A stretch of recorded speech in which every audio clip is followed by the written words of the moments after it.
This Choircast podcast is brought to you by the Quantum Sayings of Jesus, Decoding the Lost Gospel of Thomas by Keith Giles, available now on Amazon in Kindle and paperback. Buried around 340 AD, unearthed in 1945, and translated into English in 1959, the Gospel of Thomas has been studied, debated, and analyzed by dozens of scholars and historians searching for clues about the meaning of these cryptic sayings of Jesus. In the Quantum Sayings of Jesus, author Keith Giles offers a look at the text from the perspective of non-duality and divine oneness. Check it out on Amazon today. Hey guys, sorry, but we are going to interrupt today's episode so we can bring you a missing persons case, kind of like right in my home area. I live in the Tri-Cities of Tennessee, and this is in one of the Tri-Cities called Kingsport, Tennessee. So there is a girl named Layla Santanello. She's 20 years old. I think she would have been 21 by this point, but she's been missing for almost a year now. So I wanted to bring the case to your guys' attention so you guys can help out and see if we can find her, bring her home, get answers for this family. So Layla Santanello, she was last seen by a warehouse worker behind the AmeriCorps Hotel or Motel between 6 and 7 a.m. on June 27th, 2023. This warehouse worker actually did get to speak with Layla, and then she just went walking off in towards the Greenbelt Trail area. That's like a kind of a big walking trail, riding bike trail kind of thing. And it's a good distance away from the AmeriCorps. So I don't know why I'm a little confused by that. But also the Tri-Cities in Tennessee, it's East Tennessee. So this is like Appalachia territory. Everything is surrounded by trees. Like you cannot see your whole landscape too far in front of you because it's just like hills and trees and mountains and forests. And it's pretty dense. Lush. It's very lush. So you guys kind of get an idea of what the scenery is kind of like.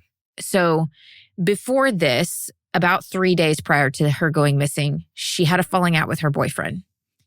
And on the 24th, I think this was like about 3 days before she went missing, her mom, Jennifer, got a message from the ex-boyfriend asking, have you seen her? Is she in jail? Is she at the hospital? Like, I can't find her.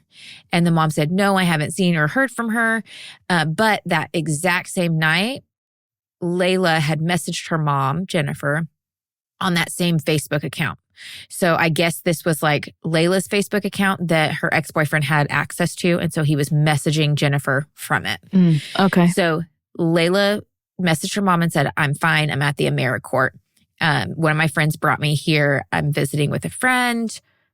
I'm fine. My phone's just off right now. So like, I guess she didn't have minutes or service or anything like that. So she just had to have like Wi-Fi to be able to contact her mom. She said she didn't know why he thought that she may be in jail or in the hospital. Layla was like, I'm fine. But we will say that like I did find out Layla did struggle with a drug addiction. I think it was fentanyl.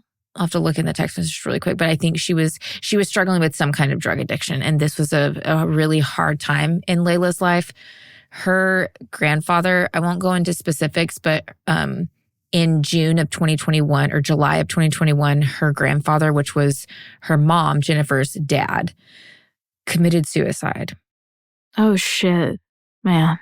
It's just pretty brutal, the way it happened, and it was a lot. And this was the only stable man that Jennifer said that Layla had in her life. And so losing him was absolutely devastating. She was a new mom. Her daughter right now is around 3. So she was still like itty bitty around this time, even a year ago, just like 18 months or so. Jennifer says she thinks she was dealing with some kind of like postpartum depression as well, a drug addiction. So there's just like so much going on. Okay. For sure. So she is taken to that hotel, the AmeriCorps Hotel in Kingsport, Tennessee on Monday, the 26th. And then she was seen at 6 a.m., between 6 and 7 a.m. on the 27th by a warehouse worker that is behind the AmeriCorps. He said he spoke with her and then she went walking off towards the Greenbelt. That was the last that she was ever seen. Now, I will say that there is a lot, if you look up this case, a lot of people are going to say that her last sighting was at a marble slab. It was not. That was finally looked into. It took months, but it was looked into, and that was not her. The police have done a thorough investigation. That was not her. They found out who it was, and that it was a whole nother situation. So if you hear about the marble slab, that's not her. Okay. Okay. Now, this case gets even crazier because 2 weeks after the disappearance, Jennifer started getting strange Cash App requests on her phone from Layla's Cash App. So she would get these Cash App requests for like $100 coming from Layla or Layla's account. Okay. Now she would try to like get this, like ask this person specific questions that only Layla would know, but they would just ignore it and just keep sending the Cash App requests. And the only thing like in the description or like memo of this request was the letters TWLMG. Jennifer thought that it meant they won't let me go. So she contacted the police. The police started looking into it, and this was going on for a handful of weeks. And come to find out, these Cash App requests were being sent to a bunch of family members and a bunch of her friends. Now, after some investigation, they did find out that it was Layla's ex-boyfriend.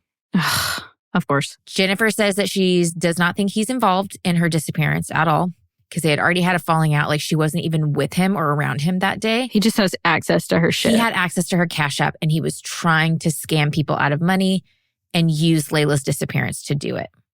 So. Oh, that's sick. Yeah. Super fucked up. He has been arrested and charged for this. But unfortunately, it led us nowhere to any information to find Layla. Now, she was seen the night before. I'm going to read one of Jennifer's Facebook posts. Okay. So this is from Jennifer's, I think it's like Facebook or social media. So she says, there was some kind of commotion happening in another part of the hotel, and the people that were outside that night saw her just kind of freak out and take off across the parking lot into the woods behind the motel. She apparently stayed in those woods until the morning. When she got up, she was seen coming across a field next to a warehouse, where one man said it looked like she was trying to find something in the grass. She asked someone for a cigarette, but they didn't smoke. And then she took off in the direction of the Kingsport Greenbelt Trail. And this is the part that really gets me. So if anyone saw her that morning, please come forward. So this was the night before. So she gets taken to the motel on Monday. Somehow there's some kind of commotion. She freaks out. Her friend said that like she was acting slightly paranoid, like not really her normal self. And this commotion happens. She runs off into the woods and sleeps and stays in the woods all night long. Doesn't come out until the morning between 6 and 7 a.m. when she sees that warehouse worker. Okay. That's the last we know. Okay. Now, I asked Jennifer, like, what do you think happened to her? Like, what is your theory? And she said, I don't have one. I can't land on just one. There's just too many things. It could be human trafficking. I don't think she ran away, but was she taken? Was she taken advantage of? Did something happen to her? She's even said, like, she did struggle with postpartum depression. She was struggling with a drug addiction. Was she also having some kind of mental break? She's in her early 20s, and usually when that stuff starts to show itself is around this age frame. So was she having a mental break? And that would describe her having this kind of paranoid moment and running off into the woods the night before. Who knows? And she did say that she does think there's like some kind of undiagnosed mental health disorders as well going on. There's even been the theory that there's maybe a serial killer or a serial kidnapper of some sorts. Just a few months after this, there was a 19-year-old Hall Lynn Snap, I think is how you say her name. She was 19 and she went missing in October of last year. Now, unfortunately, her mental capacity is around that of a 10-year-old, and she really struggled with her mental health, and her family tried to get her into like more mental health treatments, but they really struggled to find the best one for her. She was adopted and grew up elsewhere, another part of Tennessee, but she came to Kingsport to live with her biological aunt. Now, they said she struggled with, quote, attention-seeking behavior and addiction. I don't know specifics of that. That's just what they said.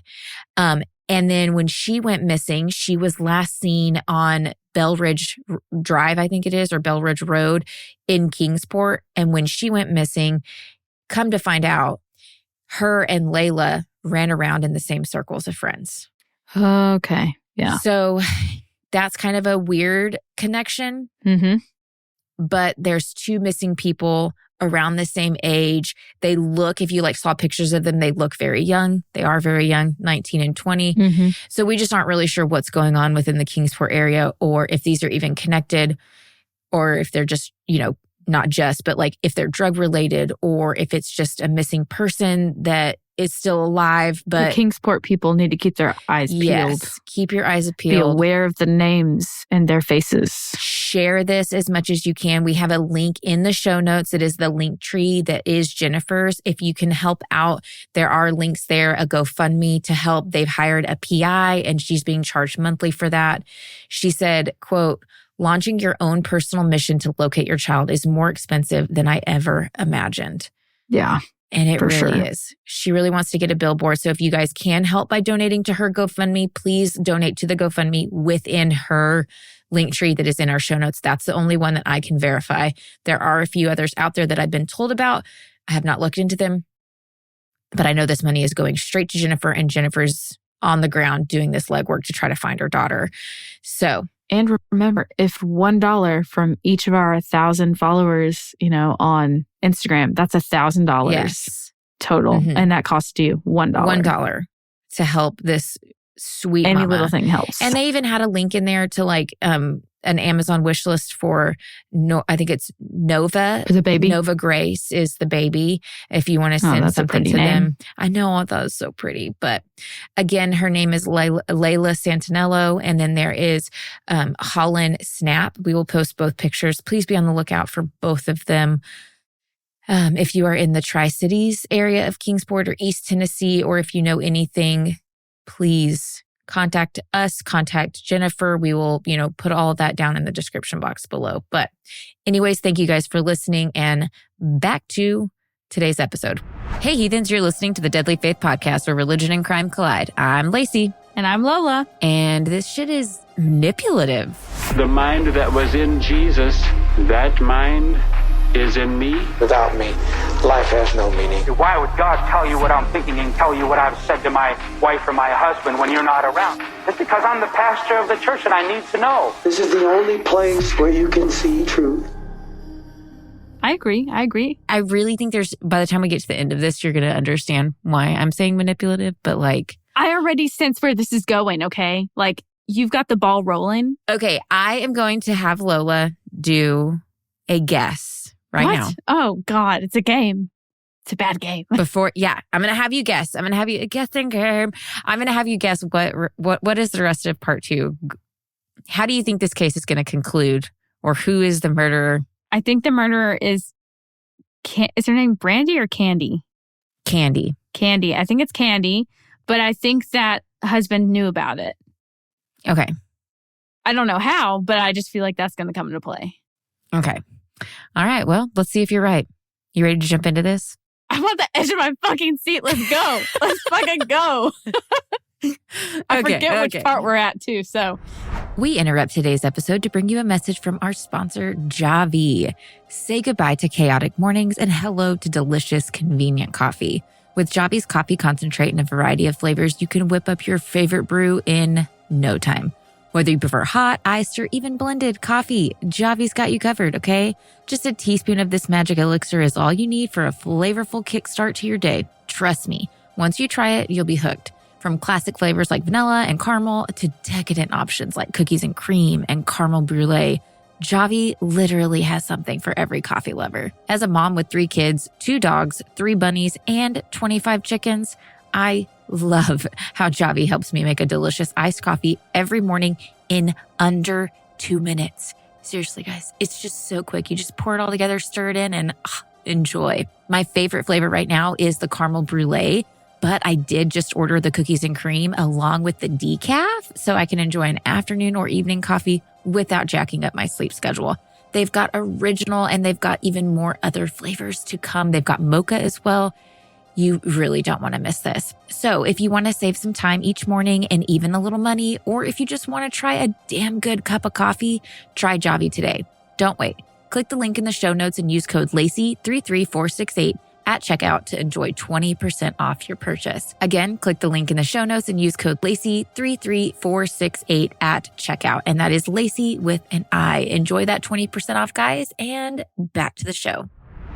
So this is part 2. Trigger warnings are the same as last week. Murder. It is going to be very graphic, and we are going to mention affairs. Today, at the end of the episode, we are going to mention suicide just once at the very, very end. But yeah, that's pretty much it. So little summary. Last week, I left you on a pretty big cliffhanger.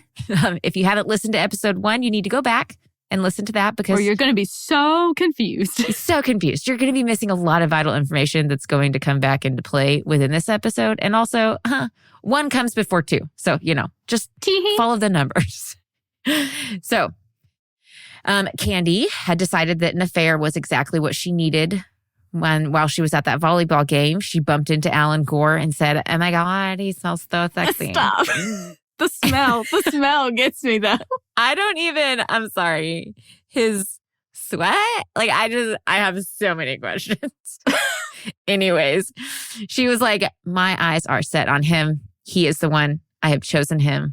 Now it's time to make my move." Okay. So that's where I left off.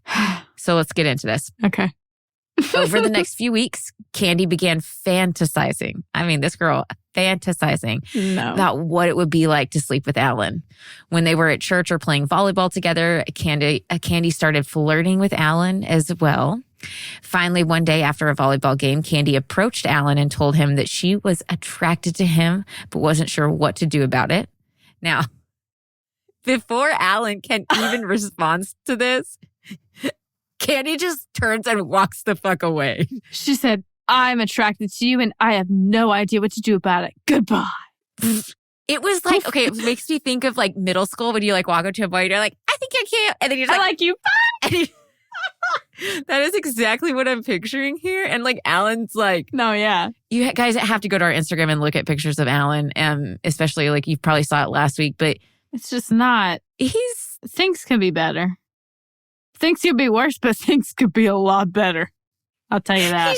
I can imagine him just standing there and being like, huh? The awkward, like, mouth open, gaping, kind of like, huh now? Dude, what? Yeah. Now, Alan is, of course, flattered, but completely caught off guard. And a week later, after a church event, Alan asked if they could go and talk. So after the event, they both got into Candy's car to chat. During this meetup and little chat, Candy told Alan that she wanted to have an affair with him and asked if he'd be interested. She asked, "Do you want to have an affair?" Yes. She didn't say, "Hey, you want to do the dance with no pants?" She literally said affair. No, she straight up was like, "I want to have an affair. Are you interested?" Wow. Check yes or no.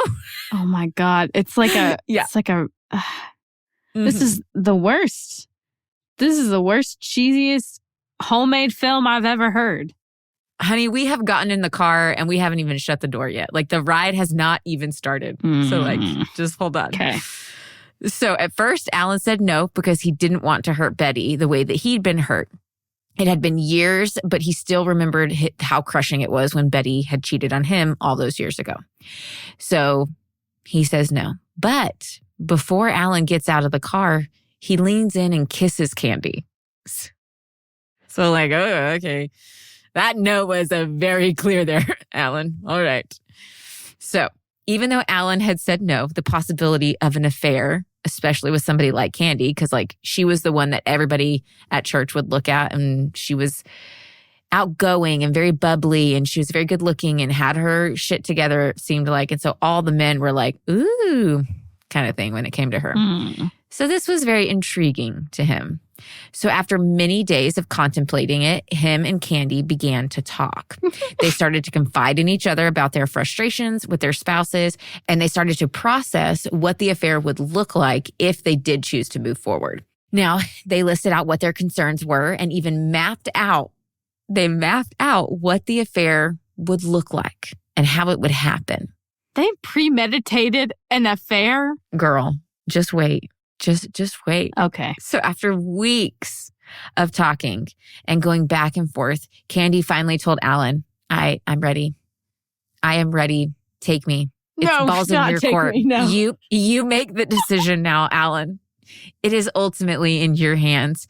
And then at one point, she even tells Alan that if he waited too long, that he wasn't going to be able to live up to the sexual fantasy expectations she had worked up in her head. I'm germexing. This is so gross. Straight up told him that, okay? Mm-mm. Now, of course, Alan finally agreed to it. And at this point, they started planning out every single detail of the affair. So they had kind of mapped it out. Now they are going into the nitty-gritty details of what this affair is going to look like. They set out rules for both of them. One of the biggest rules was that both of them agreed that this would not get emotional, and neither of them would get emotionally involved, and that if one of them did, the affair would immediately end. This was for sex and sex only. Keep your emotions to yourself. So they also agreed that if either of them wanted to end the affair for any reason whatsoever, it could end right then and there. So it was just like ground rules, okay? We're just here to have fun.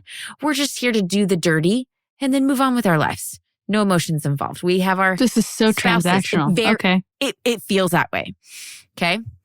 After meticulous planning, they started their affair on December 12th, 1978. Their plan was to get a room at the Como Motel. It was, a very rundown, sleazy motel that was Classic. kind of known for Hookups? transactional visits. Okay. Okay. Hour stays. Uh-huh. We just need the room for a couple hours. Hourly transactional. Okay. Yeah. Okay. It was not well kept up, but they picked this motel for a reason. Nobody that they knew goes to this motel. Nobody would be caught dead at this motel. So it was safe. It was away from prying eyes, So they went in on Alan's lunch break and they do the dirty.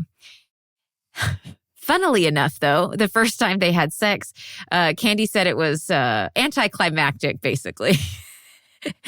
Alan, on the other hand, thoroughly enjoyed it. It was all the fireworks for Alan. And he was like, oh my God, it was so good. And Candy was like, I was okay. She said, subpar, but glad you had a good time, hon. Yeah.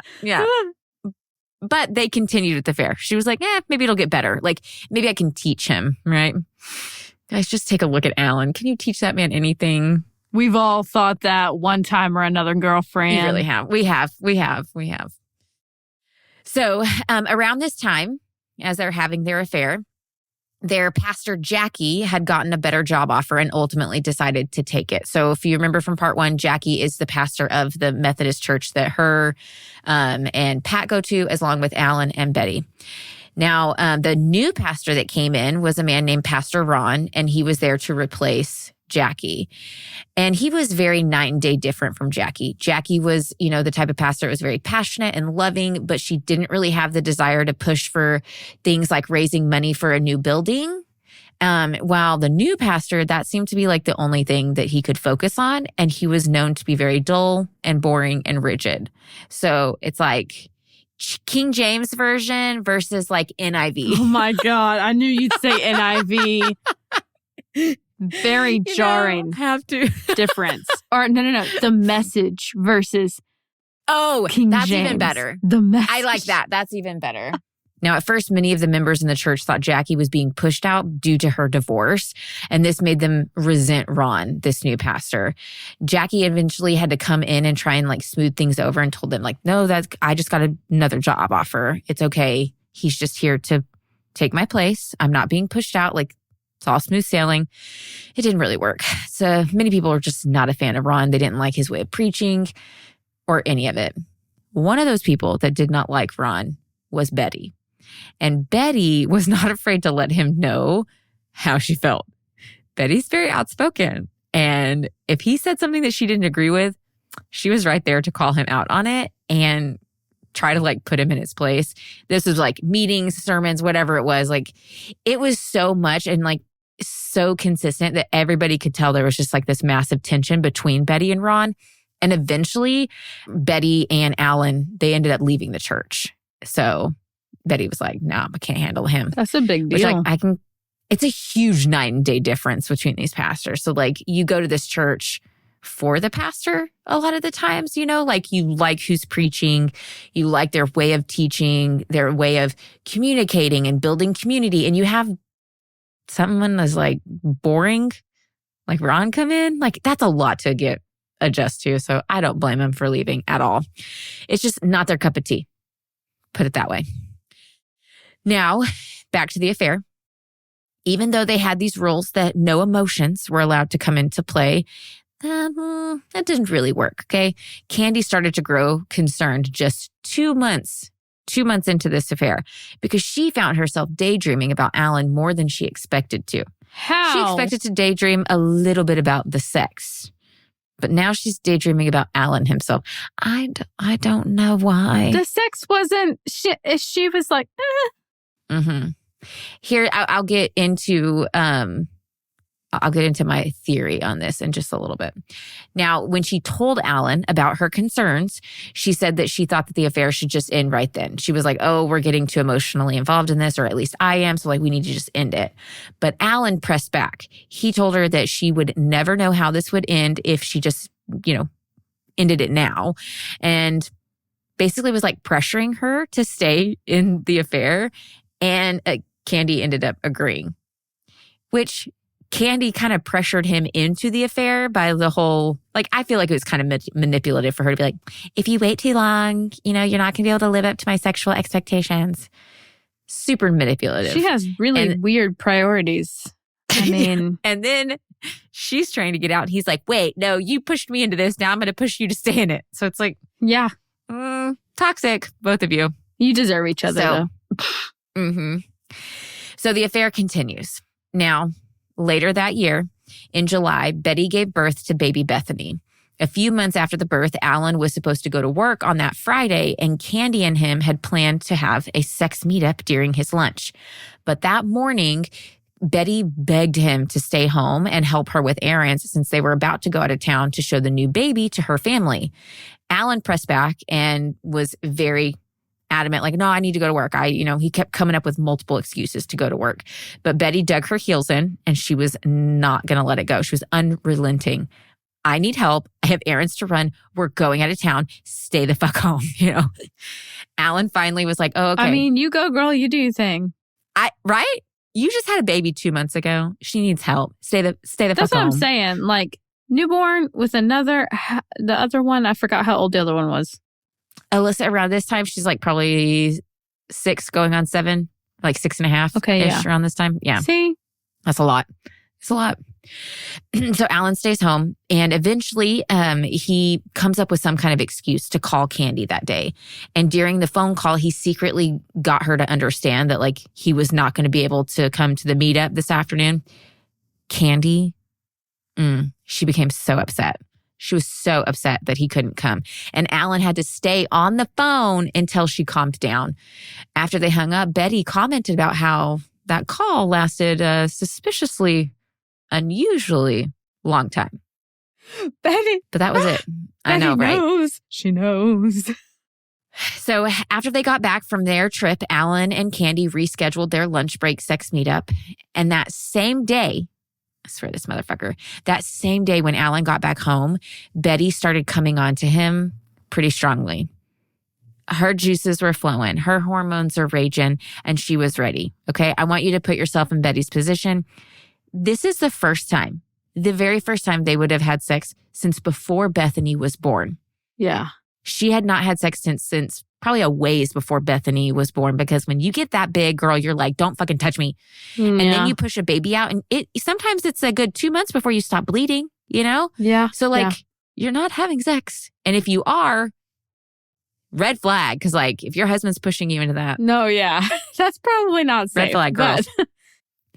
So her hormones are coming back. She's starting to feel like herself, and things are just going. And so she is. So he should be ready to jump on it, Yes. Jump her bones. Like, do it. Alan, No. Alan turns her down. Alan tells her that he's too tired, and he turns her advances down. He was only tired because he had already had sex that day with Grande, and he'd completely exerted himself Alan? from sex with her. I tell you. You're a terrible lover If I could. and a terrible husband. Jot that down. Now, Betty took this very hard. Yeah. Very hard. It was not only shocking that her husband's turning her down, but like heartbreaking. Mm-hmm. She immediately began to cry and started saying things like, you don't love me anymore. I'm fat after having the baby and you're no longer attracted to me. Baby girl, no. My heart breaks. Every new mom knows that feeling, of like, You know this so well. After you have a baby, your body's your body different. spends 9 months growing this human inside of you, and you push it out, and your stomach is, the best I can describe it is, it's a deflated balloon. It is the weirdest feeling in the world. God. And there's just all this shit that you don't know what to do with. You can't do anything with, and it's left there. Like your body, it takes over a year for your body to recoup after having a baby. Over a year. Okay? So like, all of that is coming into her head. Like, yeah, I'm not pretty anymore. I'm fat. Oh my God. It just breaks my heart. Now, Alan tried to comfort her and reassure her that he was just tired, but he could tell that he'd really hurt her. And so it was just like the fucked up situation, right? Now, after this, he talked with Candy about the situation and told her everything that happened. And Candy, this little bitch, she actually got mad at Betty and said that Betty was being unfair because just because Alan couldn't perform one time didn't mean he didn't love her. Why is she injecting herself into the relationship? It's supposed to be purely sexual, is it not? It's supposed to be. Okay. But also, during this conversation, Alan told Candy that he thought that they should end the affair. But Candy got upset and told him that he was being the one that was unfair now. It's just back and forth with these two. When I wanted to stop the affair, you pushed me into staying. And now she's doing the exact same thing. I'm like, you guys. Y'all need to be medicated. This is motherless behavior. Motherless. Yes. God. Yeah. So, yeah. By this point in the affair, it was clear that this was way more than sex for both of them. And that was evident by some of their meetups because many times these little sex lunch breaks would wind up being just a time for them to talk, and they would end it without having sex at all. They would literally just sit there and talk and talk and talk and talk and talk and talk and talk and talk and get to know each other. Oh, dear. I'm sorry. Those are dates.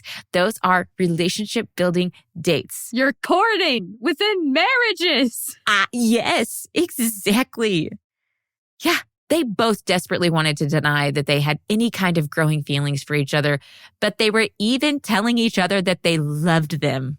Hold the front door and the phone. Yes, there are no emotions involved. I love you. What is that? What the fuck do you call that? A corn cob? A corn cob? I'm sorry. I can't with these people. She would write him these little like cute notes and then go put him under his windshield. Not the notes. At work, like his windshield wiper, like, oh my God, I love you. Raspberry asparagus. Why? Why? Yep. So at one point, or at one of their meetups, Alan told Candy that him and Betty were actually going to go to the October Marriage Encounter Conference. Candy was actually upset and told him that she knew that after this conference, their affair would be over. Alan tried to reassure her by telling her that she didn't know that, and let's just wait and see what happens. If you don't remember from part one, the Marriage Encounter, it's this conference that's like, it's not a religious conference, but it was very much encouraged by a lot of the members of their church. A lot of these married couples had gone. And these conferences, I tell you, like... You said they're beneficial. They're good. Oh, like, they're so they've got good. some good structure to them. So good. And we'll talk a little bit in just a second about it, but like super good. But they probably encourage you to like not do the whole infidelity thing, you know? Yeah, I don't think that's part of their mission. No big deal. It's casual. Very casual. Like, let's not cheat on her spouse. Just saying. So Candy was very well aware of like what these conferences were and how they changed people's marriages. So she was like, great, you're going to fall back in love with your wife. Fuck. You know, seriously. That's like basically what she's thinking. You're going to care about your wife again? Ugh. Oh my God, how dare you? Poor me. Hold up your vows? Mhm. Fuck that shit. Oh my gosh. God. Yeah. But, you know, Candy was right. The marriage encounter did do wonders for Alan and Betty and their marriage. At the conference, they were able to open up and share their concerns, fears, frustrations, and more with each other. The whole event is designed to help you learn how to open up and be vulnerable with your spouse. And they actually end up having amazing success rates with all couples who attend this marriage encounter. I don't think it's a thing anymore, but back then it was very successful. During the conference, one of the things Betty brought up was sex. She said that she thought that they were worlds apart and she was really struggling with it. She confided in Alan that she thought that the reason sex was so hard for her was because of the way she was raised. As a child and growing up within purity culture, she was taught to think that sex was wrong and dirty, unless you were married. But we all know, if you grew up in that like Lola and I did, it's not a flip of the switch. That's not. Even when you get married, it still feels wrong because you've been told your whole life that sex is a bad thing. So just putting it under the label of marriage does not make it feel safe anymore. So... And it's like, it's so night and day. It's like, it's off bounds. It's off limits. It's gross. Now you do it as much as you want. Wrong. And then you're like, I do. And they're like, become a nasty sex kitten. And you're like, what? You're like, what is that? What do I do? Where do I put my teeth? Like, They're like, try some bondage. You're like, what? Who did what now? Spanking? Yeah, right. I haven't. Who is she? I haven't met her. Yeah. So, on top of that, Betty had the added fear and anxiety of becoming pregnant again. Betty struggled with her pregnancies and she was just not doing well. She's already struggling with her mental health. And so the fear of getting pregnant again is just a lot for her. So that anxiety on top of it, which like, I cannot relate to anything more than that anxiety right there. The anxiety of getting pregnant again. I tell you, it's something else. It is something else. When my husband got the results back from his vasectomy that said, all clear, I was like, praise all the gods of the universe. It's a real anxiety, man. So when they got home from the encounter weekend, they stopped at Candy's house to pick up baby Bethany. He took his baby. I forgot about this part. Ah! I'm going to go to a marriage encounter. Woman whom I'm having an affair with. Can you watch my baby? Yes. This man walks the line of danger like it is, I don't know. He walks it. He doesn't even tiptoe it. He just like, yep, this is where I live now. Yeah. This is it. As she handed Alan the baby, she asked how the weekend was. Alan told her it was really good for them. So Candy asked what that meant for them. And Alan responded with, I don't know. And then walked away. Boy. Okay. Pick one lady. It's very simple. Now, the following week, they met up and Alan told Candy he wanted to focus on his marriage, but he wasn't brave enough to just like break off the affair right then. Candy was hurt, but since Alan wasn't breaking off the affair, nothing was resolved after that conversation. It was just kind of like, I want to focus on my marriage. And she's like, what does this mean? And he's like, I'm a bitch baby and I don't know what to do. That's basically how that went.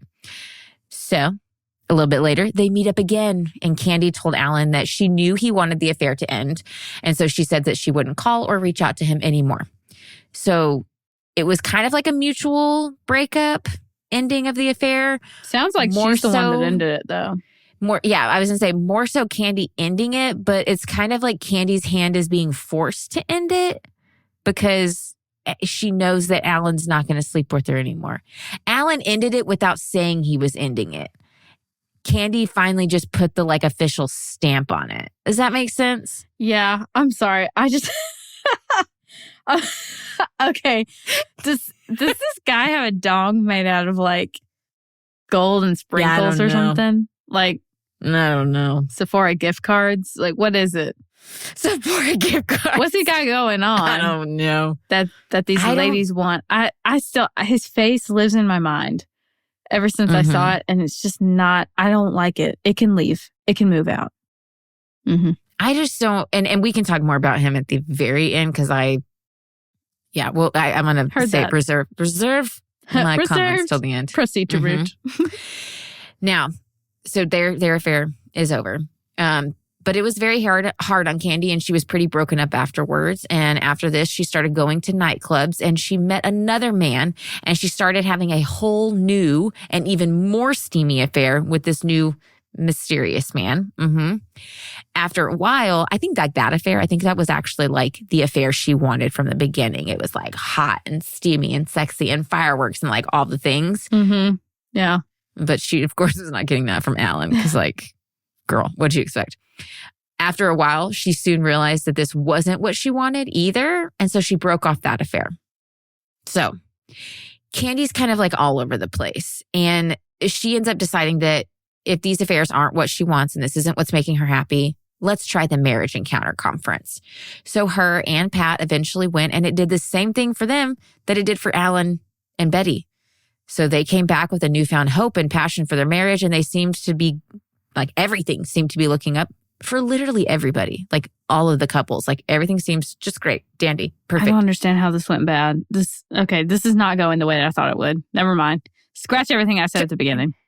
Dude, trust me. I'm going to take you on some loop-de-loops here. So just 5-point harness. Get it ready. I got it. Don't worry about it. Now, around this time, Candy wanted to do something for herself. So her and a lady at the church started a business painting and wallpapering the interiors of homes. They already had started booking some clients for the fall when her youngest would start first grade, and she'd have more time during the day to dedicate to her business. So one weekend when Candy was out of town, Pat, her husband, wanted to read some of the letters that they had written to each other back and forth when they were kids. Not kids, but like the beginnings of their relationship years and years ago, right? When he thought she had a like double chin and was chubby or whatever. Swear these people. Pat, stop. Pat, just I know. Pump the brakes, boy. He'd always loved reading them from time to time, no matter like how cheesy they were. They just like brought him happiness, which like I totally understand. I still read my letters that I wrote to my husband before I even knew who my husband was. And I'm like, oh, cringe, girl, cringe. But it's also like, oh, you were so sweet and so cute. But when Pat went to go retrieve them, they weren't where they normally were. So he started looking around for them. During his search, he ended up discovering a letter that Alan had written to Candy. As he began to read it, he quickly realized that Candy and Alan had had an affair. So this was the very last letter that Alan wrote Candy, telling her that they, had used one another because of their problems in their marriage, and that wasn't okay. It outlined that the affair was over and that Alan was now focusing on his marriage with Betty. So I kind of struggle. I'm jumping off track here for just a second. I kind of struggle with the narrative that like the affair's over or that not the affair's over, but that Candy was the one who was like, I ended it. Because it seems like with this letter that Alan's ending it. So I just feel like there's some kind of not very clear on like who ended what. And you'll kind of understand why. And I think there's reasons why it's not super clear. Or who was like more detached at the end. Say it was mutual. There's always one party that it seems is more like, I'll be fine without you, Right. And why is Candy holding on to this letter? Candy, like the affair's why? over and it had been over for a while. So like, why is Candy holding on to this letter? Because she still and loves having him. it in her home. Like that's what I'm like, I know how us girls are. Like you don't hold on to the breakup stuff unless there's like a possibility of rekindling, or if you're like kind of, you're not over it. Oh, yeah, I see you. You've got some, If you need to go to therapy, you need to see a doctor, precise. I don't know. I don't know. Yeah. Well, at first, Pat was really hurt and even contemplated divorcing Candy. But he realized that Candy had worked really hard at restoring their marriage by going to the marriage encounter conference. He also started looking back on their marriage and realized just how distant he had been. So he knew that the affair was not okay, but he also saw how he wasn't a great husband during that time, and he was taking responsibility for his part in their marriage problems. Now, after that, he went and picked up a dozen roses and wrote a letter to Candy explaining how he had found out about the affair and how he was forgiving her. Okay, Pat. When Candy got home, I know. Pat does like a quick turnaround. Like we were not prejudging him. We were judging him for his like sleazy little comment, which is just like, you can grow. But this, I was like, some real Pat, growth damn, here. boy. Yeah. Yeah. Now, Pat, he writes this letter. He explains how he had found out about the affair and how he was forgiving her. When Candy got home, he gave her the flowers and handed her the letter. After she, started to read it, she began to cry and she was heartbroken. And the moment she found out that like Pat was actually like forgiving her and extending her grace, she became inconsolable. She was just like, oh my God, like who am I to deserve this kind of thing? She's right. So after all of this, right? Now, after all of this, it really seems that, like I said earlier, everybody, Candy, Pat, Betty, Alan, they're all just like living life. Everything's going good. Pat and Candy had planned this trip to Corpus Christi for the summer. Alan and Betty were about to go to Europe. Like things are going great, So what went wrong? What the fuck went wrong? Okay. I'm waiting for the shoe to drop. I'm ready for it. I'm ready now. Okay, so we're going to jump back in time and we're going to jump back. Well, not really back in time, but jump forward. We're going to go back to the police station. Okay. Now, Alan has just told them that he had his longstanding affair with Candy and her timeline of the events on the day of the murder weren't quite lining up. Okay. So Alan leaves the police department. And after that, they thought, okay, we're on the right track. So they went and interviewed a little girl who had come forward, and her mom, who had said that they saw a woman leaving the Gore home that morning of the murder. And this little girl was a neighborhood girl who would come over to the Gore home and ask to play with Alyssa. Like she came over regularly and they would play together. So that morning after the woman left, this little girl came over to the home, knocked on the door, and was waiting to, see if Alyssa could come and play, but nobody came to the door. So they go and they interview this little girl and her mother, and they conclude that the woman that left the Gore home had left around 10:20 a.m. Now, in Candy's first interview that she had with the officers, it was, pretty basic. They asked her to come in for an interview. This was before Alan told them, like, hey, something's not lining up. This was like after church one day. Candy gets home from church, changes all of her clothes, mind you, like gets like super fucking dolled up to go to the police station for an interview. Like even Pat was like, dang, you look nice. What? Why? Because she's trying to play him. She's trying to be like, oh my God, I had nothing to do with this. What do you even mean? Kind of thing. Bats eyelashes casually. Yeah. Mm-hmm. So during that first interview, Candy says, I left the Gore home at around 11 a.m. So these times aren't matching up. Now, this wasn't solid proof because the little girl and her mom weren't 100% positive on the time, but it was enough for the officers to keep digging. So they do. They bring Candy in for another interview and they decide to play good cop, bad cop. Before they got into it, though, they asked her for her fingerprints because they wanted to rule out everybody that was at the house the day of the murder. So Candy agreed, and after they got her fingerprints, they had her go through her timeline again. After that, one of the cops just started screaming at her, telling her that she killed Betty and they had the evidence he went to prove full it. out bad cop. Okay. I mean, full out, like flip the switch, bad cop. Okay. Yes. I mean, Candy denied it, and the cop got increasingly angry with her before leaving the room. The other cop, though, he plays nice cop, and he jumps in and he tells her that they did suspect her, but he was calmly, continuing to ask her questions. Candy continued to deny it, and the cop asked if they could go out and take a look at her car. She agreed, and at the car, he found a pair of sandals and asked if he could keep them. She said yes, and then he asked her for her blue sneakers that she was wearing right then at the interview. Again, Candy complied, but told them that they were making a huge mistake and they were trying to pin something on her that was not her fault. Candy's a little scared. And so after she leaves the police station, she went home and told Pat about her now being a suspect.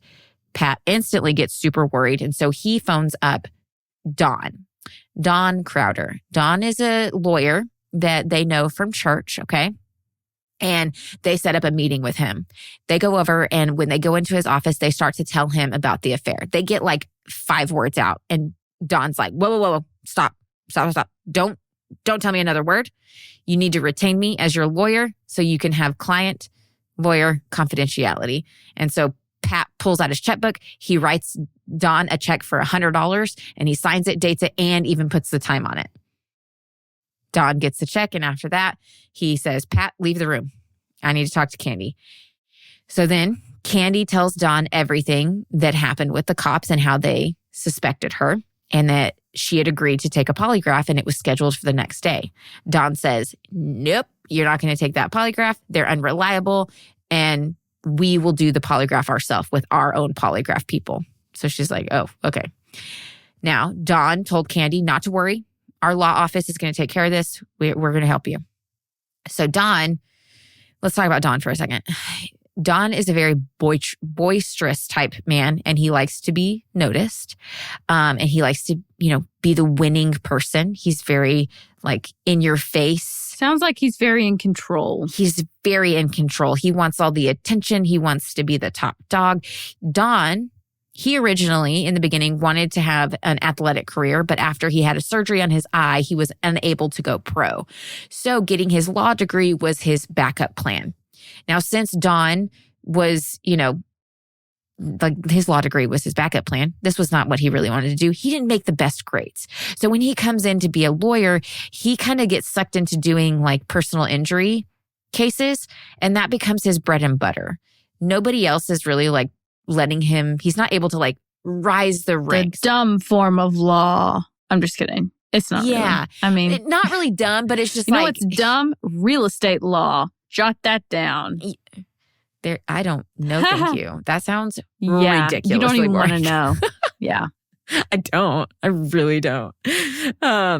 So he wasn't able to be taken seriously to kind of branch out of that. So he kind of was always stuck in that, but he wanted to be known for something bigger and better, but he just didn't have the knowledge and the wherewithal to really take on a case like this. So after his meeting with Candy, Don talked with his office and Ed. Ed is the civil lawyer within their firm. And they also talked with another new law graduate.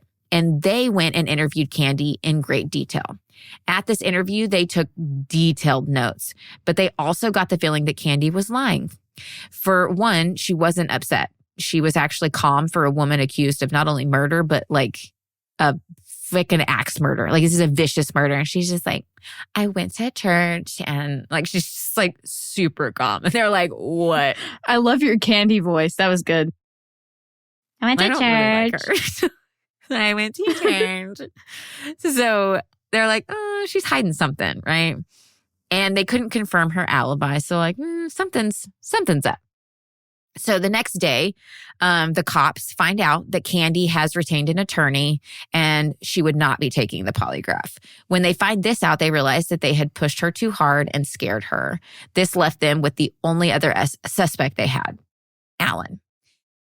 Unfortunately, during this time, Alan was actually in Kansas at Betty's second memorial.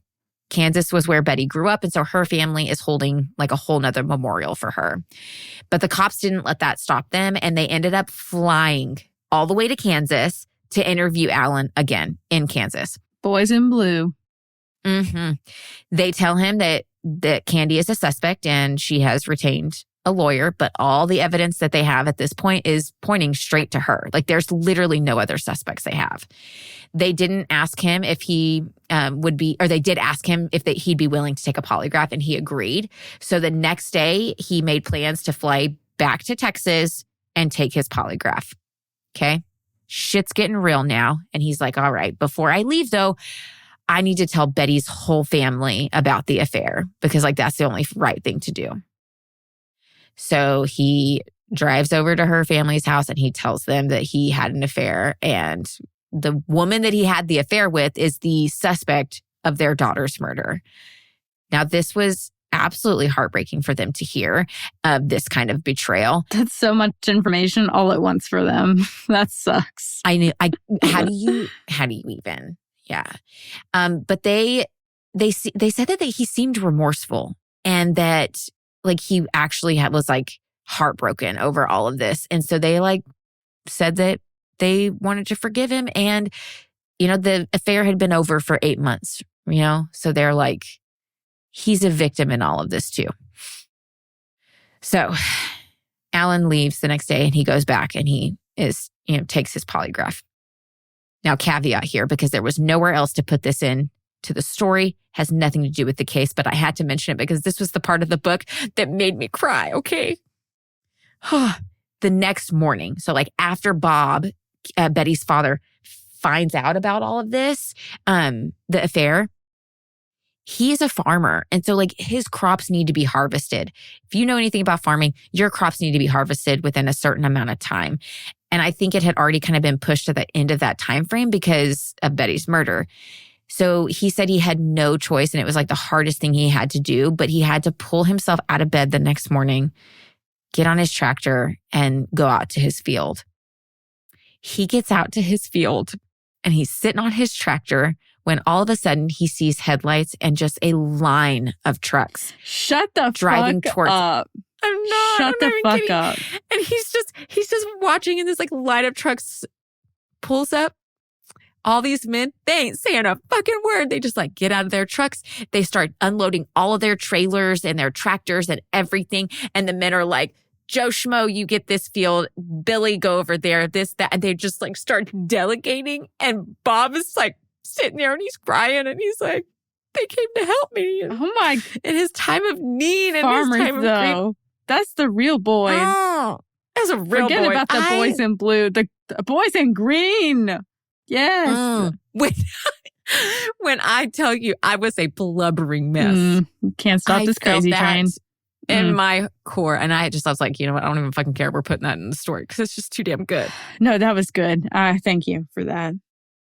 Now, back in Texas, Alan, he does hire an attorney and he takes the polygraph, but he passes. And so now the police are like, all right, we're focusing on Candy, 100%. Now, Don, the personal injury lawyer who doesn't know anything about actual law, had been informed by the other lawyers at his firm that they suspected that Candy was not telling the whole truth. So Don calls up Candy and asked her to come and talk with him at his home. When she got there, he told her he didn't think that she did it, but they thought that she was hiding something from them. He asked her if she knew who killed Betty, and she said no. He asked if it was Alan, and Candy went silent. She had never thought of Alan being a suspect, and this caught her off guard.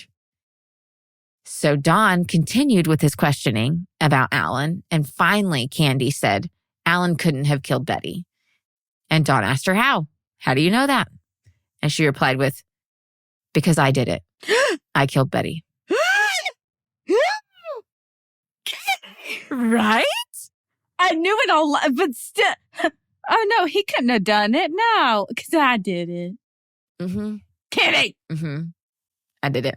She's like, I did it. I'm unwell right now. Girl, you're going to get more unwell. Just wait. Great. So over the next few hours, she told Don everything. After that, and she left and went home, he called up his firm and like the lawyer that was handling her case. And he told them that they did not have a murder case. They had one of self-defense. I'm leaving. I have left the chat room. Yeah. Yeah. I'm getting out of the seatbelt. What? I know. I have got to go. We are like halfway through the notes. I got to keep talking. Go. Okay, let's go, guys. Okay. So a couple days after this, one of the women at the law office took Candy to get examined by their doctor, like their firm's doctor. At this doctor's visit, they noted that the bruises on Candy's body, she had some on her legs, her arms, and her sides. They also noted a cut on her head right around like her hairline. And she also had a very large and deep cut on her left second toe. So her left foot, second toe. So like the one right beside your big toe. Now, after her medical examination, she was taken to their personal polygraph examiner where she was given a lie detector test. Now, at this test, the lie detector person was like, just tell me everything. Okay. So apparently she did. I don't know what that was. Now, it didn't take long for the news to spread that a lady friend of Alan's was the main suspect in Betty's murder. Remember, we're in the 80s. All they got to do is gossip, right? So they're all gossiping, but they don't have a name. They didn't know like specifics. So apparently the police couldn't name her until she was actually charged with the crime. Back at the police station, they're running tests and the bloody fingerprint, and they find that the bloody fingerprint on the freezer is a positive match to Candy Montgomery. Now, this also like starts spreading throughout the media and gets back to Candy's lawyer because like they couldn't keep any of the evidence locked down, like at all. And they assume when they get this information, like, okay, it's just a matter of time until she's arrested. And they're just like waiting, like hour by hour. But the police didn't arrest Candy right away. They thought that if they waited, that she would like the anticipation of getting arrested would bother her so much or like eat at her so much that she would just be like, okay, I'm going to turn myself in and I'm going to confess to everything. She didn't, that didn't work. So since it didn't work, they ended up issuing an arrest warrant for Candy, and she was able to get the privilege of officers coordinating with her lawyer for her to be brought in. White privilege, right? Very much so. Her lawyers tried to bond her out after she was arrested, but the bond was from a different county, so the judge rejected it. This meant that Candy had to stay in jail for the night before they could work out the bond. She was then released the next morning. Now, after Candy's arrest, her face was plastered everywhere. Everybody was picking apart every video and picture that was taken of her arrest. The thing that people pointed out was that she didn't seem to be upset. She actually seemed to be enjoying the attention, and she had like a huge arrogance about her the entire time. Candy, after she was arrested, okay, like she was arrested and taken in, they took her to the hospital to be examined after her booking so that they could kind of like their doctor could write down like what all bruises or injuries she had. And Candy was annoyed at the officers when they took her to the hospital to be examined because she said that they paraded her through the hospital like it was some big deal. What? Excuse me. Not many brain cells. You murdered a woman with an axe. It's kind of a big deal. Just saying. Like, what? We look like no words, okay?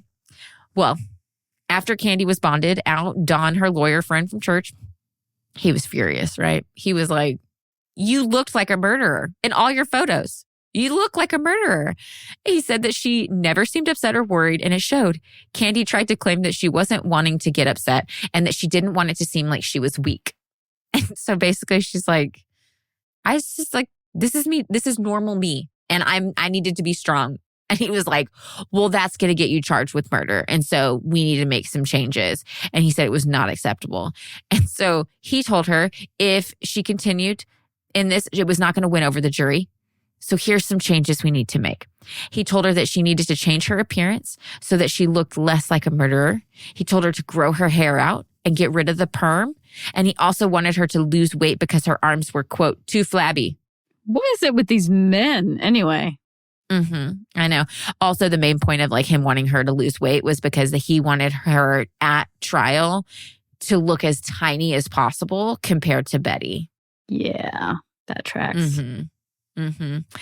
Also, over on our Instagram, you can go look at it. There is a picture of her pre-trial, like right at her arrest. And then there's one of her at trial. Like you can see how much her hair has changed. Like it's the same person. And I've seen people online be like, that's not the same person. I'm like, yes, it is. She doesn't have the perm anymore. And she's like looking more innocent. Trust me, same person. So after this, Candy just tried to kind of live her life as normal as possible until her trial. But the thing was that her lawyers barred her from talking about the case, even to her own husband, Pat. Over time, this really frustrated Pat. Like he didn't know anything. Nothing, like none of her confession. He couldn't see how she wasn't able to confide in him. Like, after all, he's her husband. Like, come on, him at least. And so due to this and many other things, Pat started to become a little suspicious and concerned. So one day, he decided to look for Candy's sandals, the ones that she wore all summer, every summer. He goes looking through her closet. He goes looking through the house. He goes looking through beds and sheets and under beds and under dressers and everywhere. And he can't find these sandals. Where are these sandals? So he asks her, where are these sandals? The ones you always wear. And she goes, oh, I threw them away. And he goes, when? And she said, a while ago. And he went, red flag. And he said, red flag. Red flag. Now, he was right, though. Come to find out way later on, Candy threw those sandals away the day after the murder. Apparently, after Candy that morning, like Candy started to get some phone calls from people. Oh my gosh, have you heard of Betty's murder? And so after all of these phone calls, people start telling her, oh my God, like it was an axe. It wasn't a gunshot. Because at first, they thought it was a gunshot. And then somebody was like, they found bloody footprints. And she was like, oh my gosh, are you serious? And so she goes and gets her sandals and just starts cutting them up at her dining room table and then throws them away. Now, this case was wild in the media. Axe murder, a lady did it. Everyone's like, what the hell? So like the police are leaking shit like crazy. And it's just, it's wild, okay? So as the police are leaking all this evidence, the last thing they leaked out was that they found blood on one of the brake pedals of Candy's car. Don gets pissed and he's like, I'm done with this. And he goes to do an interview. And he accuses the police in this interview with the media. He accuses the police of planting the evidence and even admitted that Candy had had an affair with Alan. At this point, the affair was not confirmed. Don confirmed the affair himself to the media. This is what I'm saying. He does not have the capability to handle such high profile cases and murder trials. Like he is a personal injury lawyer. Yeah. Stay with that man. So her real lawyer, Ed, he's getting pissed. He's like, you fucking piece of shit. You keep fucking this up. Like, stop talking to the media. So they end up filing for a gag order. Okay. Actually, they filed for the gag order after this last one because a few days after this, an article came out saying that a source had said that Candy told the polygrapher that took her examination that she confessed to the murder. And so after this is when I said Ed. His name's Ron. Sorry. Ron, is it Ron or Ed? I can't remember. I think it's Ron. Either way, her actual lawyer, this is when he files for a gag order on the case. They end up having a private hearing. I thought Ron was the pastor. Ron is the pastor. So it is Ed. Yes. Thank you. Gosh. So Ed. So many names in this case. Ed. You good. We got it. We're on track. Thank you. They have this private hearing and the gag order was approved. But also at this time, the prosecution brought up a matter about Candy's bond. Come to find out, the bondsman didn't have an affidavit on file stating his net worth. And even if he did have this affidavit on file, they would have considered him to be overextended. This meant that the bond was now revoked and Candy was arrested right then and there again. Damn. Candy spent a week in jail with her lawyers. Not with her lawyers, but while her lawyers were trying to figure this whole thing out. And they ended up getting to have a hearing with Don and the judge about Candy's bond. And he called the sheriff to the stand. And he got the sheriff to admit that this avenue of revoking someone's bond was something that had never been done before. And the judge ultimately allowed Candy to be released on bond again. But the bitch did have to spend a week in jail, so... good enough. I'll take it. Leading up to Candy's trial, her lawyers had her interviewed by a psychiatrist who was well known and respected for his hypnotism. During these sessions, Candy would go under hypnosis and confide in him everything about the murder. She even told him more than she had shared with her lawyers. This is controversial. Oh, yes, to say the least. So let's get into the trial. Okay, so now we're ready for the trial.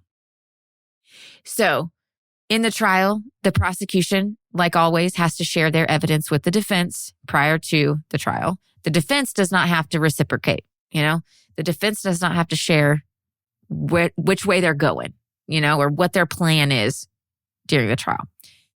So the prosecution's kind of like, we have no idea how she's going to try and get out of this. They're thinking signed, sealed, delivered. We have her fingerprint. It's a brutal crime. We have blood in her car. What? Come at me, bro. I'm sure is what they're thinking, right? So they're kind of shocked when the defense comes out and they're pleading self-defense. And they're like, how the fuck are you going to do this? This is going to be comical. So before we get into Candy's defense, let's talk about some of the other people who testified at the trial. First off, we're going to talk about Alan, this motherfucker. He gets up on the stand and he's not even able to recall Betty, his own wife's height or weight. What? So I don't know. What? Everyone said he was very robotic and non-emotional with his responses. He even said that the ending of the affair was mutual and basically said that Candy had no reason to murder Betty. So in the end, what he said was more beneficial to the defense than it was the prosecution. This is his wife's brutal murder trial. Why is he called as a witness on the defenses? This is just... They weren't. He wasn't. Oh. But everything he said was helping the defense. Why he do that? What are you... Get this. Bob, Betty's father, said that before the trial, Alan had made many comments to him about how all of what was going on must be so hard for Candy and her family, and he felt bad for them. What the fuck? He was worried that they were going to lose their home and all their finances trying to fight this case. You lost a person. Finally, Bob yelled at Alan and told him he didn't care how hard this was for Candy. If she was a murderer, then she needed to be punished. And I was like, how did you not just gouge his eye out? How? I would have been fucking livid. Even though Candy had changed her appearance, she was still arrogant at her trial. She said that she didn't care about the trial and that nobody was going to make her care or force her to look at the photos. You can't make me look at the photos. So anytime a photo would get popped up on screen, she would cover her face, or she'd put her hand, look down, or put her hands over her eyes or head in her hands, something to not look at the photos. Many other people who came into contact with Candy the day of the murder testified, and they said that Candy looked and acted completely normal before and after the murder took place. The prosecution comes up and they give evidence after evidence after evidence that points directly at Candy. Here is some of it. Candy's bloody fingerprint on the freezer. They also found her fingerprints on the bath mat. They said the woman's sandals prints that they had found in blood, they were the same size as Candy. They found a fingernail that was found at the Gore home and ended up being a perfect match to Candy Montgomery. They also found a broken pair of sunglasses with blood on them. It was later determined that those sunglasses were Candy's. Another interesting note about the sunglasses is that they were actually found in the garage, not in the utility room. Now, I need you to remember that for later because it's going to come back up, okay? So the sunglasses are found in the garage. Again, I had no idea where to put this in the case, but I wanted to mention it because it's so fucked up. But it's just wild. When Alan got home and Betty had been murdered, Candy kept Alyssa for a day or so. I can't remember how long it was. And so Candy and Pat brought Alyssa home, and Alan asked Candy if she would stay while he told Alyssa that her mom had been murdered. And Candy did. Candy sat there right beside Alyssa while her father is telling her that her mother had been murdered. And then after he gets done, Candy hugs them. She's the bitch who murdered him. This is disturbing, to say the least. I'm like, I don't know where to put that in, but I have to put it in. It's just it's so fucked up. Okay. A doctor came in and he testified that 40 out of the 41 chops that Betty had sustained were done while Betty's heart was still beating. They also testified that Betty was most likely unconscious during most of the attack. Now, the defense then brought up doctors that explained adrenaline and how it can make one stronger and faster in high stress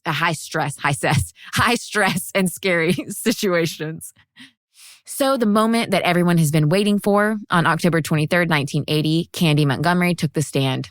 Everyone said that she had a haughty reserve about her, and with that, she went on through her timeline of July 13th, 1980.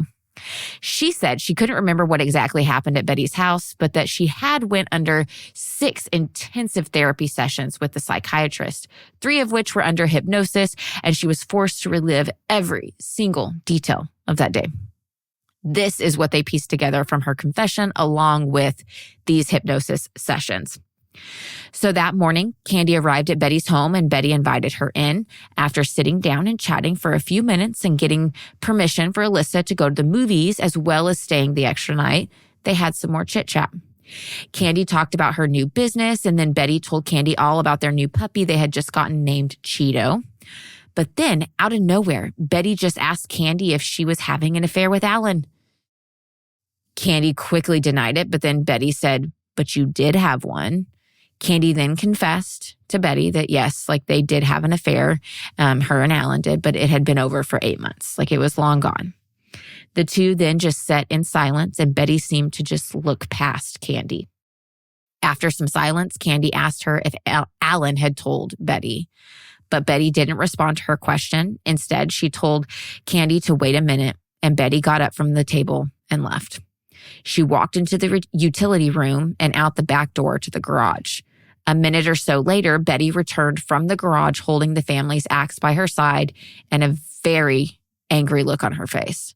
She then told Candy, I don't ever want you to see him again. You can't have him. Candy replied, quote, Betty, it's been over for a long time. I'm not seeing him. I don't want him. Betty, don't be ridiculous. It was over a long time ago. Betty then replied, quote, don't see him again. Candy then grabbed her purse and told Betty she would just bring Alyssa home after the VBS. Betty said no and told her she didn't want to see her anymore and to just bring Alyssa back tomorrow. Betty then laid the axe by the utility room door and told Candy she would get a towel and asked her to get Alyssa's swimsuit off the washer in the utility room. Candy walked over to the utility room to get the bathing suit, and she put her purse down on a chair. As she was walking by, she set the purse down, right? Okay, so when she got Alyssa's swimsuit, she turned around in the utility room and Betty was behind her. They talked about the peppermint candy again, and Candy noted that Betty's tone had softened. It seemed like she had calmed down. They collected Alyssa's things and put them in a bag. While getting ready to go, Candy exchanged her normal glasses for her sunglasses. Candy could see the pain and hurt on Betty's face, and so she reached out and touched Betty's arm and said, oh, Betty, I'm so sorry. Apparently after this, Betty flew into a rage and shoved Candy in the chest with both of her hands. Candy stumbled backwards into the utility room, and Betty then grabbed the axe and rushed in after Candy.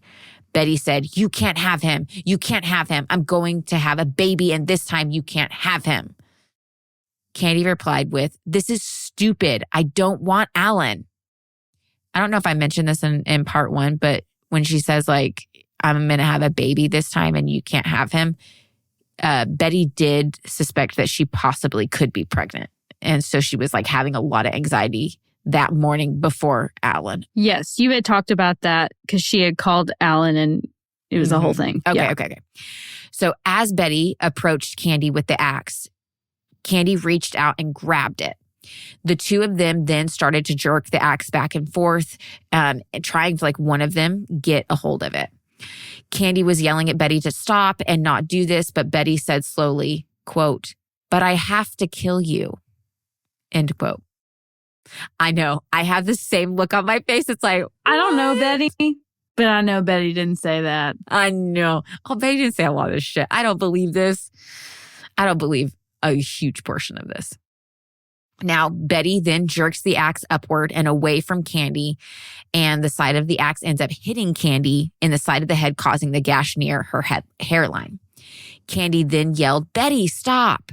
Betty then raised the axe above her head and was ready to bring it down on Candy, but just in time, Candy jumps out of the way. The axe ended up coming down and hitting the linoleum floor, but bounced off of it and hits Candy's foot, causing the deep cut on her left foot second toe. The two of them start struggling over the axe again. Betty tried moving her hands off the handle to try to gain more leverage. After she moved her hands up, she bent over and bit Candy's hand, trying to get her to let go. As Betty was bent over biting Candy's hand, Candy pushed the axe at Betty's body with all her might, and it caused Betty to topple backwards into the freezer, and she fell to the floor. Candy then grabbed the blade of the axe, and they began to struggle again by jerking it back and forth from one another. In order for Betty to try to gain control over the axe, she thrusted it towards Candy's body and even kicked her in the thighs. Apparently, this is how Candy started getting all those bruises. So if you're having trouble following so far, they struggle over the axe. Betty gets it. Betty swings it, but it misses Candy and ends up cutting her toe, but then they struggle over again. And then she is able to like push the axe into Betty, and Betty's now fallen back onto the floor. Mm-hmm. It's pretty clear cut for it. Yeah. Okay. You're leading They're it well. fighting over it. They're kicking. So this is how Candy gets those bruises. As Betty was trying to regain her balance and get back to her feet, Candy took the axe and struck Betty on the back of her head as hard as she could. Blood instantly started pouring from the wound and continued as Betty struggled to get to her feet. Candy said at this point she was afraid she killed her and reached for the door to the living room to escape.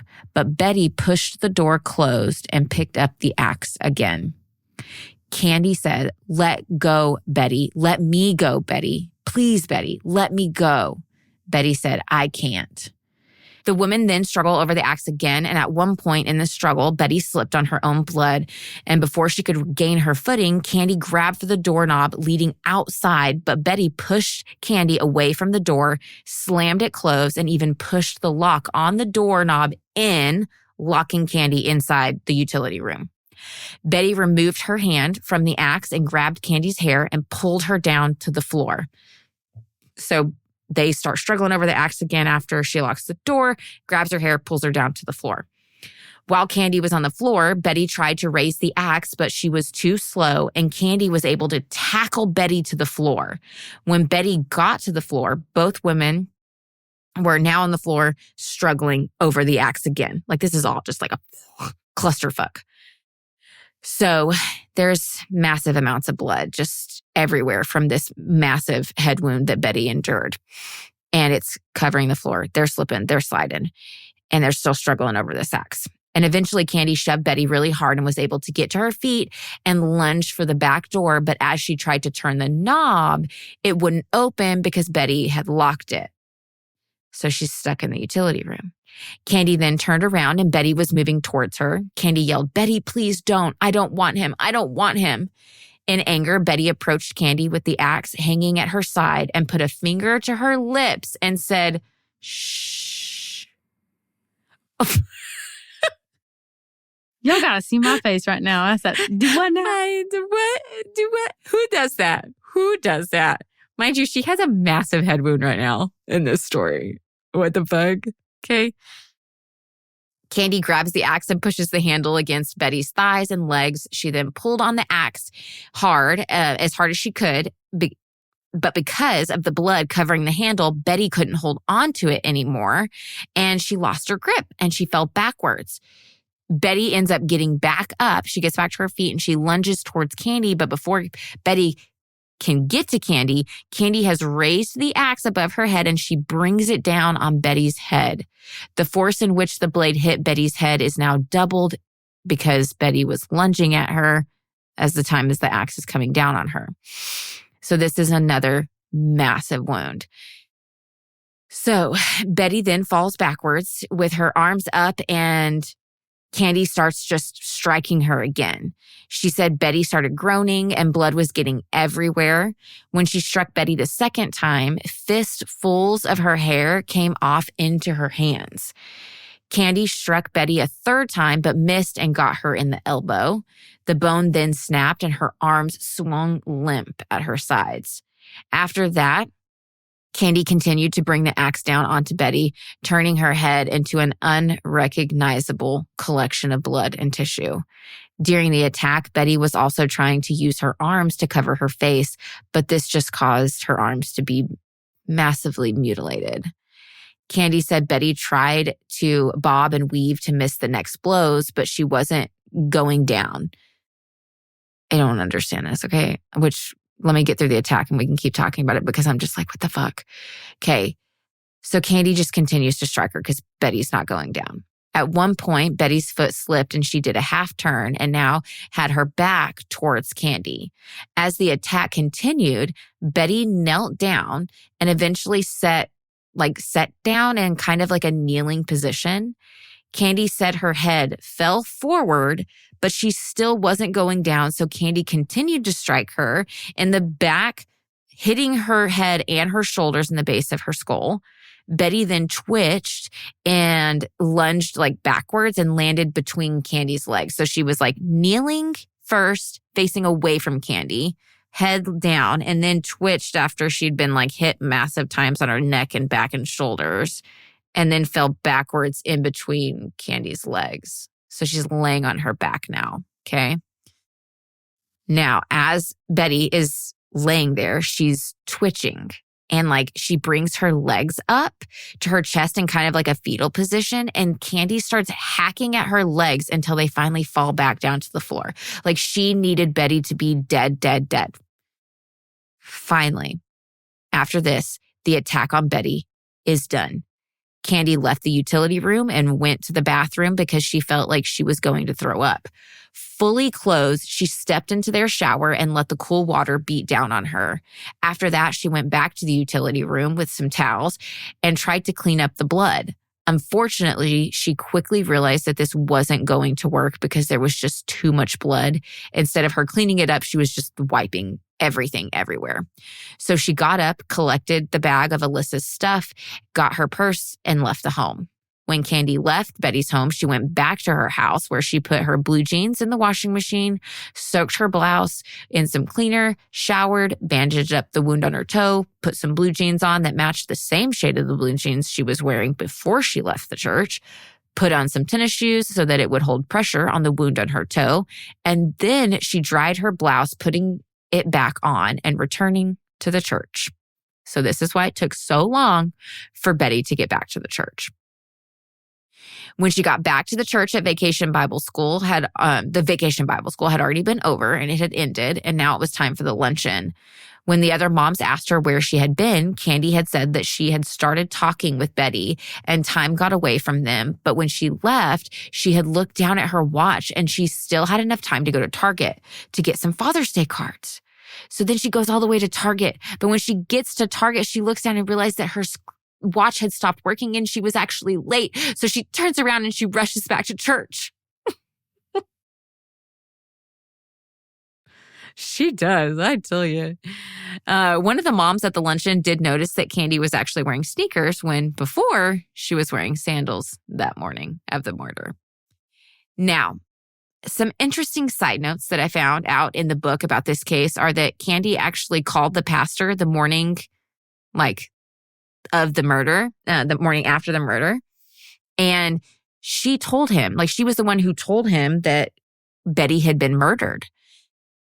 This man, the pastor of the church, Ron, he was actually more worried about how this could look on the church because everybody knew that Betty and Alan weren't members anymore and that Betty was not a fan of Ron. Called it. Asshole. Yeah. I had to try to save face. You son of a bitch.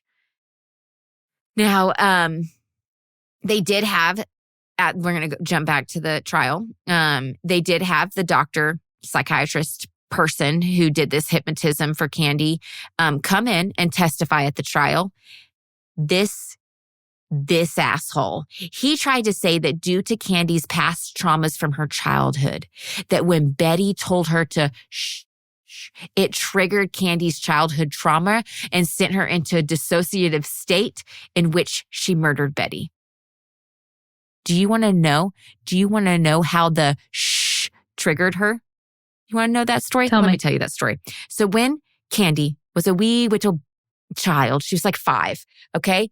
Her and this boy at school, they were supposed to run to this water fountain and fill up their glasses. They were having a race. That boy got to that water fountain first, and she did not, and she got pissed, so she threw her glass, and it shattered, and it cut her hand or something. It cut her really bad to where she had to have stitches. So she's crying, and her mom has to take her to the hospital, and her mommy is embarrassed because she's crying all over the place, and people are looking, and her mom's like, shh, you're embarrassing me. They're going to hear you crying. I'm sorry, what? Don't take this lady to a library. Right. It'll be a massacre. Fucking massacre. We'll all be dead. Mm-hmm. Are you kidding me?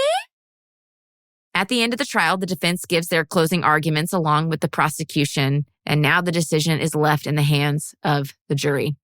After just 4 hours of deliberation, the jury came back and found Candy Montgomery not guilty of the murder of Betty Gore. I wish you guys could see Lola's face right now. I know. Did you see that coming? Did you see that coming? I didn't see that coming. The word is the dead. What is happening now? Yeah. Not guilty. This bitch murdered, massacred poor Betty Gore. And she's never spent more than those 8 days in prison collectively. That week and then the one night. That's it. Oh my God. Free. Candy. You're a terrible human. What happened? She and her entire team had successfully convinced the entire jury that this was a matter of self-defense. That jury's dumb as hell. Now, I will tell you, I have researched and I have I've watched videos of like actual psychiatrists talk about this case. And they're like, hypnosis is it's a good mode of treatment for specific things. But you have to be very careful because you can implant memories and you become very subjective or suggestive. Like, when you're under that state. And so like... That's why it's so controversial, especially to use in like criminal cases. You can't be using that. No. So like to have this whole story and to paint Betty as this like psychotic woman who flipped on her, the woman that her husband... Betty didn't do that. And it's such a disgrace to Betty's name. I mean, a fucking disgrace. Now... Betty, I love your name. And also, I'm sure you're a great mom. She was. She was a good mom. And a good person. So I'm not sorry. over it. I'm not done yet. The case is done, but I'm not done. God, okay. I need to list my doubts in this story, okay? Because I have to. By all means. 1, if the utility door to the garage was closed and locked, then how in the hell did Candy's bloody sunglasses end up in the garage? I remembered the sunglasses. How? I have questions. Yeah, same. We all do. And we don't. Jury, did you not have the same question? Anyway. To me, the cut on Candy's toe, which you can go look at it over on our Instagram, it does not look like the wound is coming from somebody standing in front of her, bringing the axe down. To me, it looks like Candy holding the axe and bringing it down and then hitting her own self in the toe. Tell me if you see that, but that's in my opinion. But you have to look at the picture. 3, how could Candy not get out of the supposedly locked door in the utility room heading to the garage? In the book, it says that Betty pushed the lock in. You know how those locks don't... Yeah, and it opens back up. So the moment Candy would have turned the knob, that's what I was thinking the whole time. Locked. It automatically would open. I hate those bathrooms that have those doors. Oh. I don't feel safe in them. Especially when you have kids because their hands go up to that door and you're like, my ass is still hovering over this toilet. Yep. Don't you dare open that damn door. I'm still making. It's terrifying. Yeah. It's never happened. My kids have never actually opened the door, but they have come damn close and it's terrifying. But still, this is inconsistent. Looked. Jury, are y'all I have good? looked for like a picture of this door. I can't find it. So like, I have questions. 4, who the fuck in their right mind shushes somebody when they're being attacked or they're trying to attack someone? That only happens in a Stephen King novel, you know? I feel like even Stephen King was like, ooh, you went a little too far. No, it's still too cheesy. It would be in something like R.L. Stein. There you go. Goosebumps. That's in a Goosebumps book, right? Yeah. Now, 5. Betty is much stronger than Candy, so how did Candy only sustain minor injuries, especially if Betty was the one wielding the axe in the very beginning? Yeah. I'm like, it just doesn't make sense for...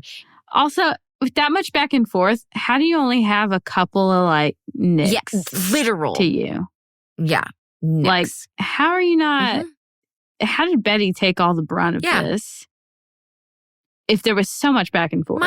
Mind you, this doesn't lead me into number 6. Why would Betty not try to flee after the initial wound to the back of her head? Blood is pouring everywhere. She has a 1-month or a 1-year-old baby upstairs asleep. Why is she not trying to get to her baby to protect her or to like get Candy out of the house or like exactly? What? It doesn't make sense. It doesn't make sense. After the second blow to the head, that was like a big deal. How is she? How is she like? Cognitive enough and for this. The doctor testified that she was most likely unconscious for most of the attack. That's it. So it's See? like that doesn't add up, right? So This is dumb. believe dumb. Candy or don't believe Candy, but the bitch got off. I will not. I will never will. believe Candy. But thanks for the offer. Now, I'm going to throw another wrench at you. So today, Candy Montgomery is supposedly living in Georgia and is going by her maiden name, Candace Wheeler, where she is a mental health counselor. Y'all, okay. Now, that's the state over. That's my neighbor. What are you doing, that's Candy? My neighbor. Get out. That's like connected to my... That's both of our neighbors. God, get the fuck out, Go Candy. away. No. Now, I will say... What? Actually, come on the show. Let's talk. Oh, I would come through the screen. I would come through the screen. I have questions. Now, I have a lot of questions. I will say, please do not go and try looking her up. Or if you want to, I don't care. But don't message the women. Don't post pictures. Because there is a woman whose name is Candace Wheeler who is also a counselor, but she's from California. And she's in California. And people keep mistaking her for this Candace Wheeler. Even, I think it was... Y'all, oh no. How about just don't contact her, period? Don't book with her. Don't go to any place that she's associated with. One of the fucking Kardashians posted this woman's picture. And I was like, God, which, real quick, yes, they did make 2 series about this whole entire case. And they came out, I think, like last year. I cannot remember. One's on Hulu and one's on like Amazon or HBO Max or like something like that. I have not watched either of them. The reason I have not watched either of them is I have heard from other true crimers that they both did not do the case justice. One of them, and this is the reason that it made me like not want to watch any of them, was because in one of them, they made Betty look like this psychotic, mean woman. Yeah, I'm not going to look into that. Mm-mm. And I was like, you motherfucking assholes. She's not even here to defend herself. Like, that's disgusting, guys. Come on. And yeah, from that point on, I was like, fuck you. I'm not watching them. So I will not be linking them. I will not be supporting them. But I know people were going to be like, you didn't even mention them. I didn't mention them, or I'm not promoting them for a reason, because they're pieces of shit, in my opinion. Yeah. Now, Pat, Candy's husband, they did end up divorcing a couple years after the trial. Good on him. Good job. He is staying out of the public eye, and he is living a pretty like relatively quiet life nowadays. So Pat's doing Pat. Pat grew on me by the end of this. No, I understand. Yeah. Don Crowder, the boisterous, ill-equipped attorney, he faced a lot of public scrutiny after the trial, and he did try to run for governor, but he lost. He then tried to open up a sports bar, but from what I can tell, it was not successful. And then this is really sad. This really is sad, as much as I was not a fan of Don.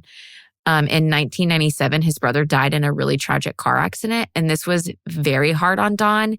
And Don actually died at the age of 56 in 1998 by suicide. Oh, Don, no. Or from suicide. I know. That was really, really sad. Oh, I'm so sorry. Yeah. Don. So RIP. Now you're going to get really mad, but this is where we're going to, I'm almost done. Great. So, because I love being mad. 3 months after the trial, Alan got remarried to a woman named Elaine. She was actually they were dating prior to the trial, but also around the time that they got married was also around the time that he got his children taken away from him. The children were then sent to Betty's family back in Kansas, and they were then raised by them for the rest of their life. Oh, good.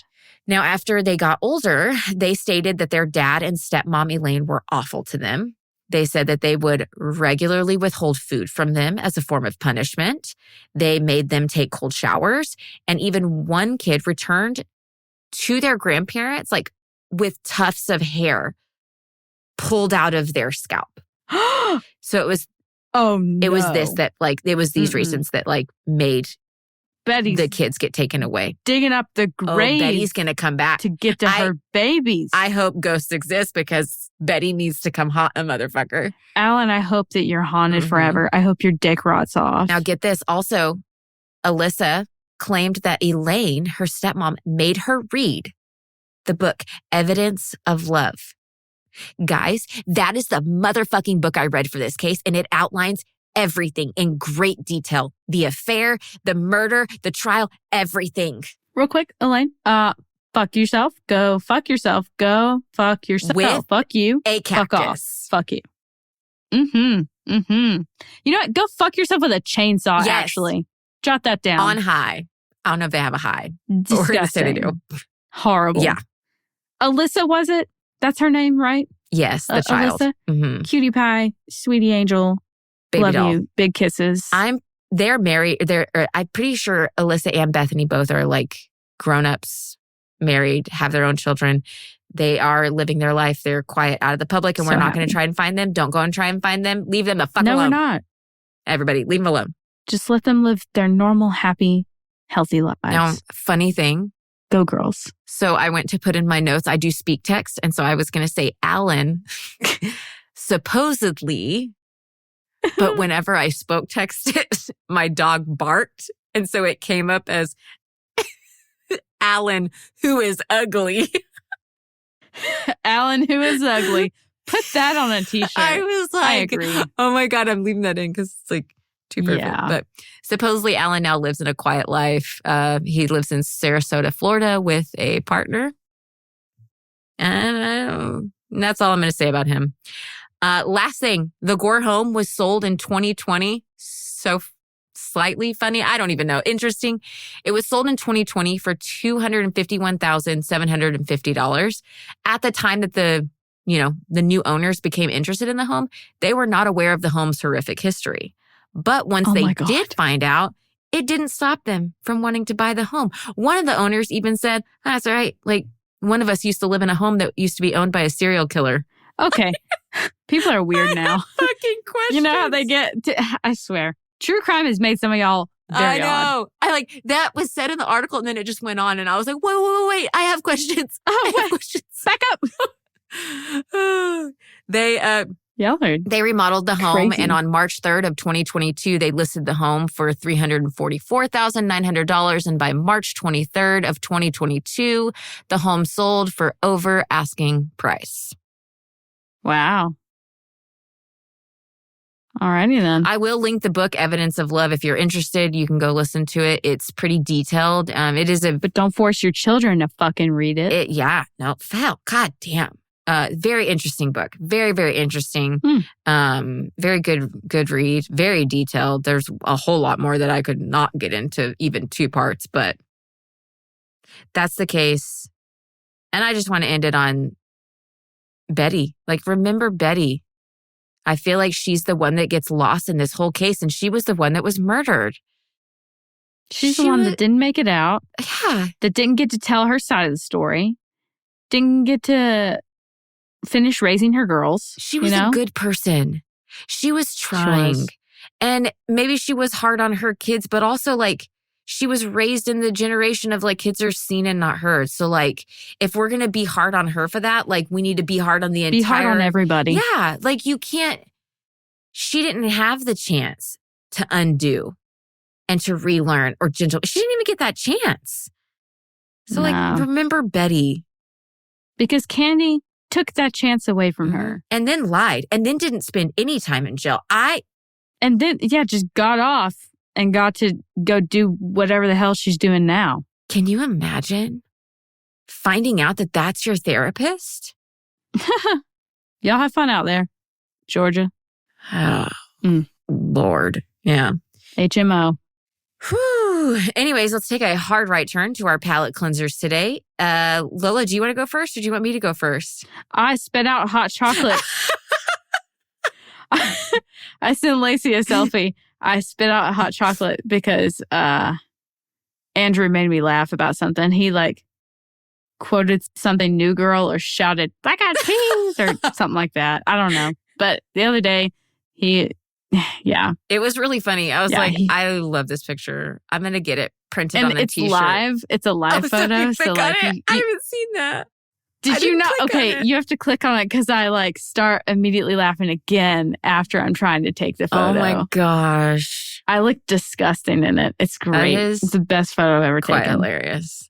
Oh my gosh. Yeah. Well, my palate cleanser is I'm on Zoloft, guys. And so like, I don't know if you've ever been on Zoloft, but you have some vivid I mean, vivid fucking dreams. I don't know if any of you else have that. It is like, I can tell you the color of somebody's toenail polish. She's seen the face of God. Dreams. I have seen the face of God. I am God. I'm just kidding. That's true. So I had a dream, and then I text Lola, and I was like, oh my God, I had a dream, and you were in it, and it proves that I tell me about trust this. you. Like, Lola has all my trust, okay? You guys know I love my hair. Love my hair. Mm-hmm. And I have the A-line, bob thing going on. And it's hard to find somebody who can cut it. In my dream, Lola was like, I got you. And I was like, cool. And she goes, lay down on the bed. And I was like, bet. What? I lay on this bed and I'm like laying my head down. And I was like, I like a drastic angle. And you were like, I got it. And I'm like, okay. And I just lay on this bed and let you cut my hair. And I'm fully trusting you. Mind you, I've never gotten, you don't give this haircut laying down. You don't give any haircut laying down. I don't recommend it. But I'm here like, I am yours. She's there for it. Like, do with me what you will. I woke up laughing so hard. And I was like, well, man, I guess I trust Lola. Because I guess I really trust her. I guess, you know what? I'm so glad to hear that you trust me. Because I trust you fully. But also, I will never, ever make you lay down for a haircut. And if someone asks you to, you should leave because you're not at a salon. I know. Where's that guy with ginormous red flag running through the field? Like, red flag. Sir, I have something for you. Sir. Yes. Excellent. Oh my gosh. I cannot believe I was able to fit that into an hour and 45 minutes, guys. We got through 16 pages of notes. I just want you to know. God, we made it. That was a lot, but we made it. That was a big case. We made it. Anyways, I'm ready for next week. I'm excited. Lola's got a case that I have nothing about. Whew. I think we're going to have to buckle up for that one too. I can't say anything. I can't give away anything. I got too much to give y'all. Too much. So, okay. Well, come back next time. Go drink some water. We love you guys. And enjoy the spring. Oh my gosh. Enjoy the spring. Like, seriously. Start a garden. Try something new this spring. Let us know what you're doing. I just got a notification before we started this episode that my chickens shipped. So we should have them in a couple days. Whoop, whoop. Oh my gosh. My chickens fucking shipped. She's got shipped chickens. What is this? Anyway. You can buy anything online now. Yeah, you can. All right, guys. We love y'all. Bye. Also, heathens, if you're enjoying the show so far, please remember to subscribe, like this, follow us, send us a message, whatever you want to do. Send a carrier pigeon. We're here. We're queer. The end is not near. Whatever it is we said. This Queercast podcast is produced by Laci Bean and Lola Robbins. Audio engineered by Eric Howell. Thanks for listening.